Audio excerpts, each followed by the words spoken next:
Tamam, sabredin.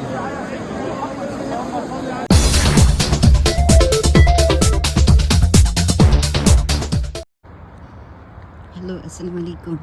Ayan, lalakarin ko hanggang doon sa dulo, hanggang may sasakyan. Ayan ang layo ng nilakad ko. Doon yung bahay namin sa sasakyan puti na yun. So, lalakad lang tayo, puntang labas. Yay! Punta tayo ng Makkah. Nandito na tayo. Sa kalsada na tayo. Hingal na hingal ako. Ya Allah. Ayan. Whew. Hello, assalamualaikum. Ayan, we're already in the car going to Makkah. So, ayan yung daan papuntang Makkah. So, hindi masyado siyang traffic kasi gabi na, pero still madami pa rin sasakyan. So, ako'y nag-iisa lang and ako'y sumakay ng taxi. So, ang pamasahe bali galing dito malapit sa bahay namin. Kaya naglakad ako galing bahay papuntang labas kasi malapit lang doon sa labas. So, 20 riyals. So, ito na yung boundary ng Makkah to Jeddah. So, ayan. It's 20 riyals lang. So, ito yung Quran na statue na pinakamalaking Quran going to Makkah. So, ito yung daan.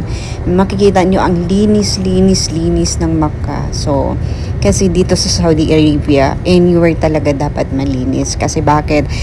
Kahit kasi saan, nakakapagdasal yung mga Muslim. So, dapat malinis talaga, even yung daan talaga. So, ito na guys, excited na naman ako. Ito yung pinaka-importanteng, pinaka-magandang place para sa akin. Pag ako'y walang ginagawa o kaya off ko, I better come to this place or than going to another place. So, parang dito, again and again, always ko nasasabi sa aking vlog na ang sarap ng pakiramdam pag ikay nakapunta sa Makkah or sa Haram. So, feeling ko kasi, pag nandoon kasi ako sa Haram or sa Makkah or sa Masjid Al-Haram, ay nandoon yung family ko, makakasama ko sila.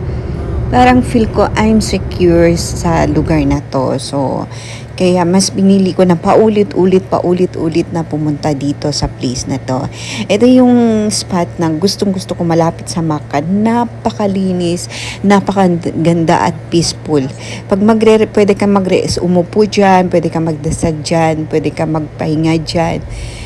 Yan yung plaza niya. Super ganda, super linis guys. And then, ayan, papunta na tayo. Malapit na talaga tayo sa Makkah. So, kahit malapit, nakikita mo yung clock tower na yan, yung green na yan. Kahit makikita mo yan, medyo malayo pa pag lalakarin mo kasi paliko-liko yung daan. So, ayan, a lot of people coming to Makkah to pray, humingi kay Allah. Parang okay ka kasi pag nandiyan ka sa Makkah, ang sarap ng pakiramdam. Wala nang pinakamasarap sa buong mundo dito sa place na to. Pinakamagandang place na to. So, gusto ko talaga to. Always ko nga sinasabi sa mga employer ko, kung taga dito lang ako at madadala ko yung mga pamilya ko, mga anak ko, I better stay here kasi feeling ko ang sarap ng pakinamdam pag ikay magi-stay dito sa Makkah or sa Saudi Arabia. Ang peaceful guys, ang ganda, religious, tapos wala kang makikita na away, very happy place. Ang sarap mamuhay dito sa Saudi Arabia. Ayan. So, andito na tayo. Super lapit na tayo. Pero, paglakarin mo yan, malayo pa rin siya. Kasi nga, again, paliko-liko yung daan. So, ayan, grabe pag dito ng banda kasi super traffic na kasi siya. Kasi papasok ko na to sa Al-Haram. So, medyo mahihirapan tayo. Nag-second ride pa ako dito kasi nga akala ko bumaba ako dito, akala ko nga malapit lang, yung pala medyo malayo, kaya nag-second ride ako, pero it's okay, worthy naman kasi. Ayan, nandito na tayo. Ayan, So, excited again and again. Super excited ako lagi pupunta dito sa place na to. Ayan na yung going to Haram. Nakikita nyo, napakalinis, yung light, napaka-attractive. Ito yung, ano niya, yung sa ilalim ka dadaan. Tapos pag akyat mo, ayun, Haram na. Ito na siya. So, ayan. Medyo malayo pa rin paglalakarin mo kasi nga, yun, padiko-liko ka talaga ng daan dito. Kasi hindi pwede mag-shortcut eh. Kasi madaming way kasi na dadaanan mo bago ka makapunta kasi nga super traffic. Ayan na yung mga nagbebenta, madami nagbebenta sa gabi. Masarap bumili sa gabi kasi napakamura yung mga bilihin niya dito sa Makkah. So, ayan, super traffic.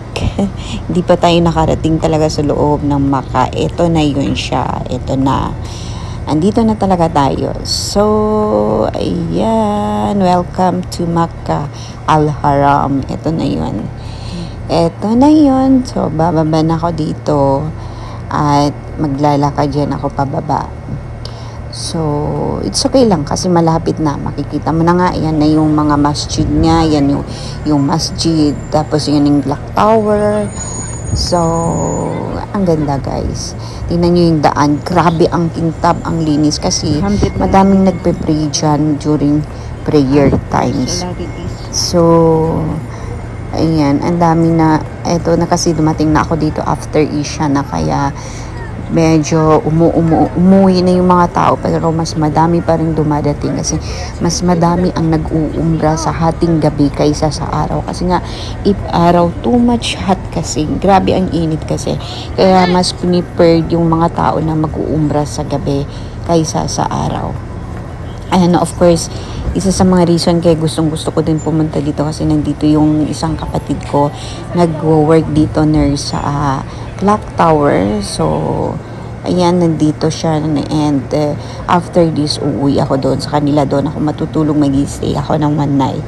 So, makakasama ko na yung mga pamangkin ko and of course, sister ko. So, ayan, nandito na tayo. So, papasok na tayo, guys. And of course, pagdating natin dito, kailangan natin mag-pray ng 2 rakaat bago tayo papasok or mag-iisya muna ako bago ako papasok sa loob ng haram para officially mag-umrah tayo. So, ayan, ito na tayo.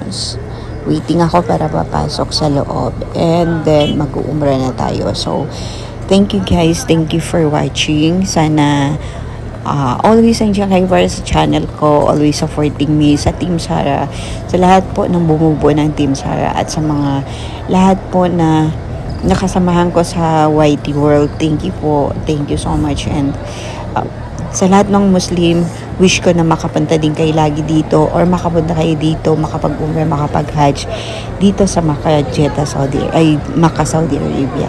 Ayan, dito na tayo sa loob and bye guys. Thank you so much and enjoy watching. Thank you.